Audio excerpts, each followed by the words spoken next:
What has happened to Christians in Iraq since the U.S. troops pulled out? How is America viewed in the Middle East these days? Will Israel attack Iraq before the November elections? These are just a few of the questions that we put to Mr. IQ Rassooli. Mr. Rassooli is a native Iraqi now living in the UK and author of the 3-volume work entitled Lifting the Veil, The True Faces of Muhammad and Islam. And these are transcriptions of 312 audio videos on YouTube with the series Idiot's Guide to Islam. These are available, by the way, online at authorhouse.com and amazon.com. The interview began with a brief overview of Mr. Rassooli's background. I come from Iraq. I was born in Iraq. My mother tongue is Arabic. I studied in Europe, and during my studies, I became interested in the Quran, the Bible, the Hebrew Bible, and the Christian New Testament, because I was trying to compare what the Quran says with the original scriptures. And I found out that what the Quran says and what the Bible says are completely different. And of course, I spent almost 30 years of my life, not all day and all night, but over a period of time, researching these subjects. And I've come to conclusions which are extremely controversial. So I wanted to have my book printed in the year 2000. No company in Europe would do it because they said it's too outrageous. So I was able to put it on the web called In the Name of Allah, www.inthenameofallah.org. And then I was able to find a publishing company in the United States, Author House. They published all 3 volumes of my trilogy called Lifting the Veil, The True Faces of Muhammad and Islam. And I have had 310 produced on YouTube, 310 audio videos. I've had so far 350 radio interviews with American radio stations, talk hosts like you. 350 so far. In Europe, I couldn't even have one of them. They're too politically correct. My mission is simple. I want to enlighten and educate people about the facts of Muhammad and his Quran. Because most people believe or think that Islam is a religion. Islam is not a religion. Islam is a cult belief system. Allah is most definitely not the same as the God of Jesus, Moses, and Abraham. I prove these in my chapters. In the name of Allah, there are 780 chapters. You know, they cover everything that somebody can ask about Islam. This is not a boast, by the way. I also have over $1 million worth of challenges to every human being on the planet to disprove anything I say. I've had that for 4 years. Not a dime has been taken. IQ, from my understanding then, since you have rejected Islam, what faith have you embraced? I don't have to tell anybody what my state. I'll tell you why. If I say I converted to Christianity, the Mohammedan Muslims will pick on this as I'm an evangelical Christian. If I say I'm a Jew, the same thing, I'm a Zionist. If I'm a Hindu, I will give them no item to hold on to. Do I believe in God? Yes, I believe in God. Beyond that point, nobody has the right to ask me anything. My mission is to enlighten people. As you know, America has spent a massive amount of money and thousands of lives to help the country of Iraq become a democracy. Now, Iraq has had a very small Christian population. Since the U.S. troops have pulled out of Iraq, what has happened to the Christian community there? First of all, you cannot ever have democracy in a Muslim country. It is impossible. Proof? Very simple. There are 57 Muslim majority states on the world scene today, and they have been there for 60 years. Not one of them is a democracy. Why? Because Sharia, which is the basis of Islam, is anti-democratic. Sharia believes in the law of Allah. That is the Quran and Muhammad's Sunnah. Muhammad's Sunnah means Muhammad's tradition. How he lived, whom he hated, whom he loved, how he massacred people, how he raped people. That's Sunnah. So the pillars of Sharia are Muhammad's Quran and Muhammad's Sunnah. Both of them reject any human being who is not a Muslim. Both of them reject any constitution which is not based on the Quran and Muhammad's Sunnah. So it is impossible, theologically, to become a democracy. And the facts are there. The trouble is with America and the Americans and the Western Europeans. They think in terms of Judeo-Christian terms. You can't do that. The Muslims are not Judeo-Christians. They are followers of Muhammad. You must think the way they think and then understand them. To destroy one's enemy, you've got to be their psychological profiler. Otherwise, you can't do it. What did America do? They did a fantastic job in 1991 when they went into Iraq. But what huge mistake they made. Brenner dismissed 400,000 soldiers of the Iraqi army. The remarkable thing of the stupidity of what he had done is this. After World War II, MacArthur did not dismiss the Japanese Imperial Army. And the Allies did not dismiss the Wehrmacht of Germany. They kept a corps to keep the peace, to keep law and order. The moment 400,000 soldiers became without a job, they were not earning anything, they turned to terrorism. This is not simplistic, this is a fact of life. Had America paid these soldiers a few dollars, by the way, at that time, a few dollars was a huge amount of money. America today would have resolved the problem in Iraq completely. It would have had a democracy. Now it cannot possibly have a democracy. Iraq is split now into three major parts. In the northeast, it's Kurds. They are not Arabs. They're completely different nationality, a different culture, and a different way of life. In the east and the south, the Shia Muslims belong now to Iran. And in the middle and the west is the Sunni Muslims. The Christians of Iraq, by the way, are one of the oldest continuous Christian community in the Middle East. In 2003, we had 1.25 million Christians. They are indigenous people. Today, as we speak, there are less than 200,000. Why? Because the Muslims, they discriminate against any Jews, Christians, Buddhists, and Hindus. They discriminate against anybody who is not a Muslim. Are you with me so far? Yes, go ahead. Because it is so immense what I'm talking about.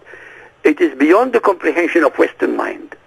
The Western mind accepts peace, accepts reciprocity, accepts if I shake hands with you, it means something. You cannot shake hands or sign a treaty with a Muslim and he will keep it. For as long as you are an infidel, for as long as you are a Muslim, he doesn't have to keep anything. Muhammad broke every single treaty he made. That was 1400 years ago. Muslims break every single treaty. Look at Egypt. They had a contract or a peace, so-called peace agreement with Israel. Now they want to negate it. Why? Because the Muslim Brotherhood took over the state.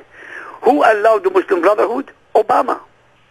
Obama single-handedly changed the whole political system of North Africa and the Middle East to the detriment of the United States of America and Western Europe.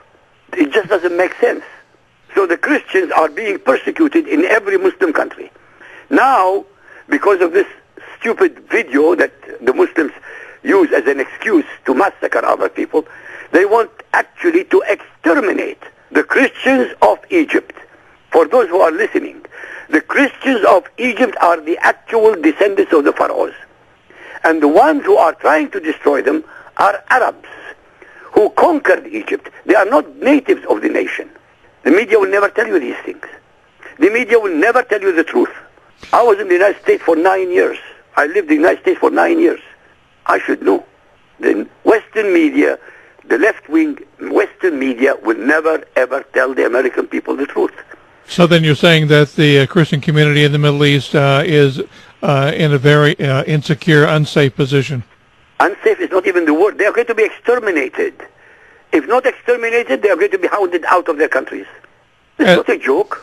This is a fact. It's a fact. It is there. It's available. Anybody who wants to investigate this, it's on YouTube. Anybody who wants to investigate it, check it with the American government. As I said, there were 1.25 million Christians. There are less than 200,000. This is unbelievable, but it's happening all the time.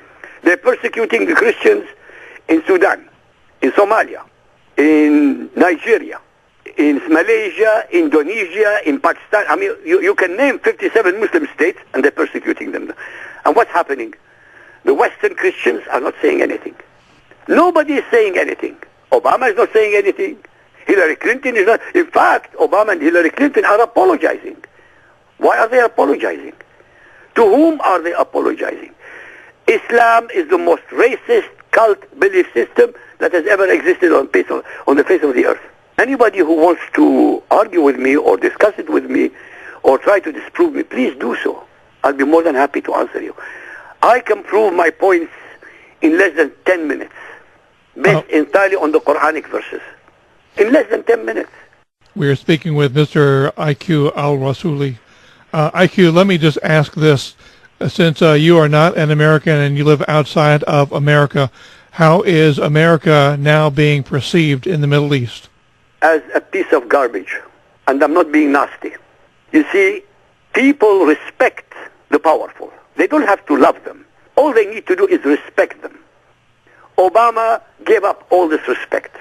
Obama apologized for American dominance. Why? Why did he apologize? To whom did he apologize? Most of the nations of the United Nations are despotic nations.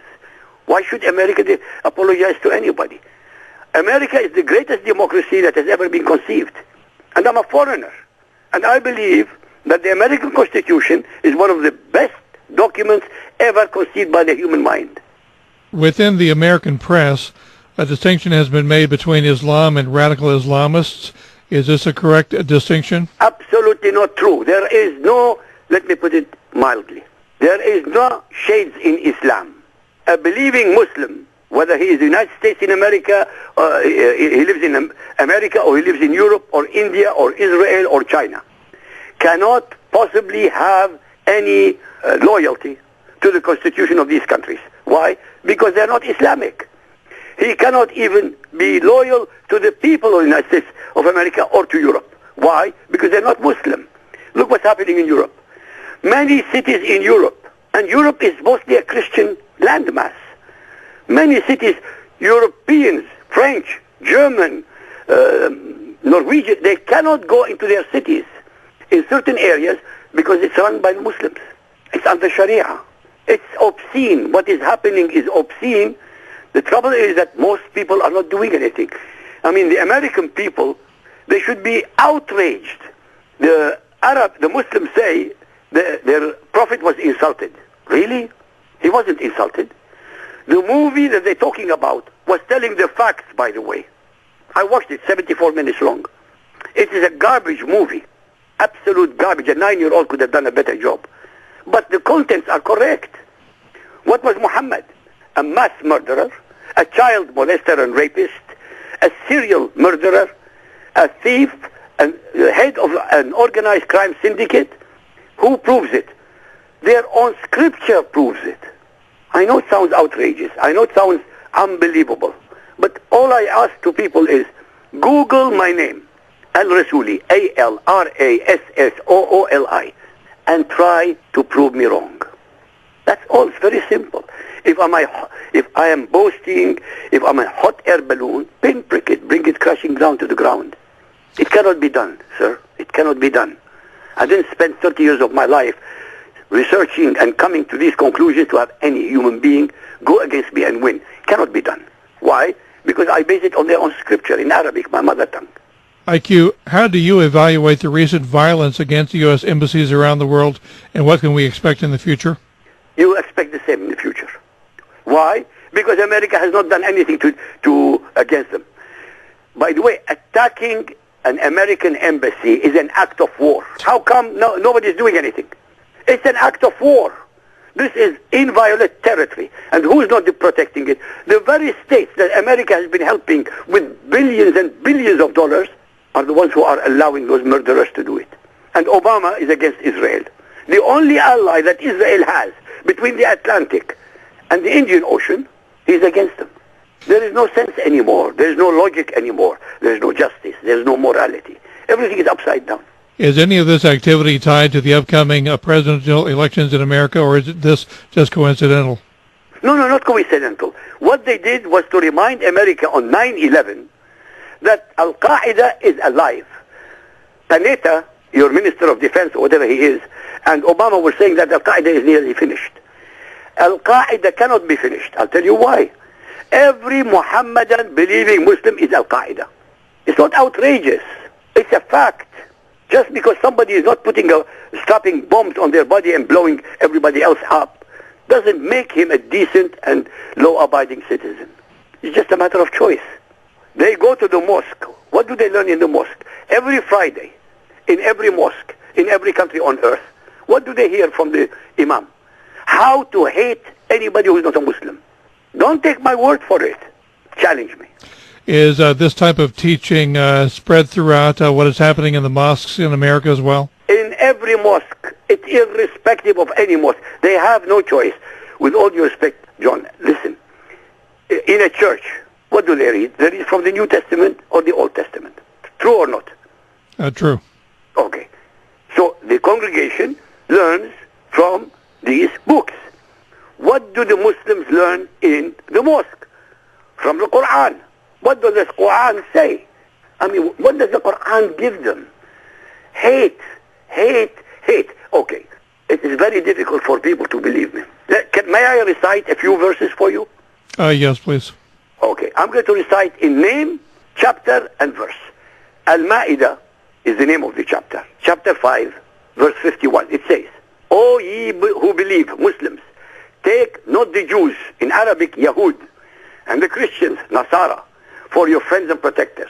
They are but friends and protectors to each other, and he amongst you that turns to them for friendship is of them.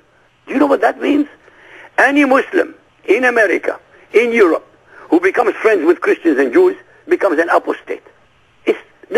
This translation from Arabic to English was not done by a Christian or a Jew or a Zionist. It was done by the Kingdom of Saudi Arabia. Next verse, Al-Imran 3.85. If anyone desires a religion other than Islam, submission to Allah, never will it be accepted of him. I mean, it's clear. There's no ambiguity in any of this. Another one, Al-Tawbah 9.33.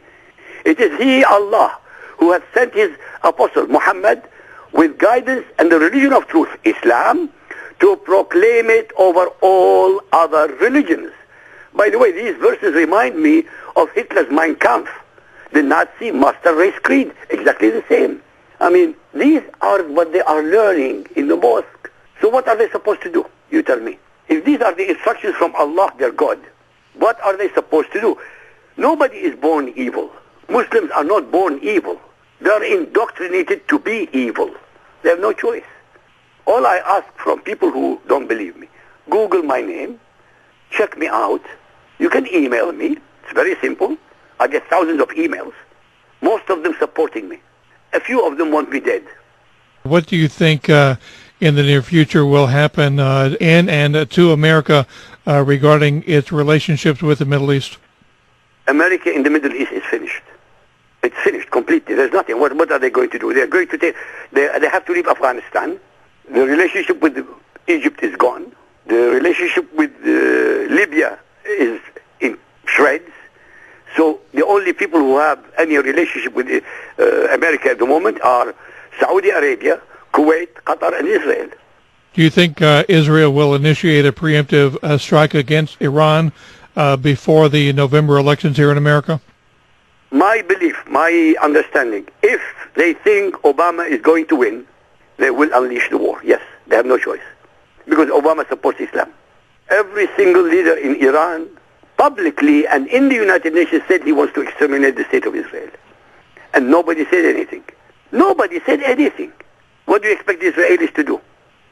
60, 70 years ago, Hitler said he would do the same thing to the Jews, to the Catholics, and to the communists.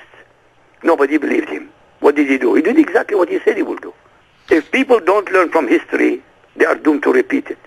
I don't think the Israelis want to repeat it. They're not going to take any risks. Obama is not their supporter. Obama has proven himself to be a coward. Could you finally, once again, give us the information where people can find... It's very simple. Just Google my name, Al-Rassooli, A-L-R-A-S-S-O-O-L-I. And believe me, you have a lot of information there. You've been listening to a recorded interview with Mr. IQ Rassooli, a native Iraqi now living in the UK, and author of the 3-volume work entitled Lifting the Veil, The True Faces of Muhammad and Islam. These are transcriptions of 312 audio videos that you can find on the YouTube series Idiot's Guide to Islam. They're also available at authorhouse.com and amazon.com as well. Now his website is Al-Rassooli, that's spelled A-L-R-A-S-S-O-O-L-I, alrassooli.com, and he blogs at alrassoolilive.blogspot.com.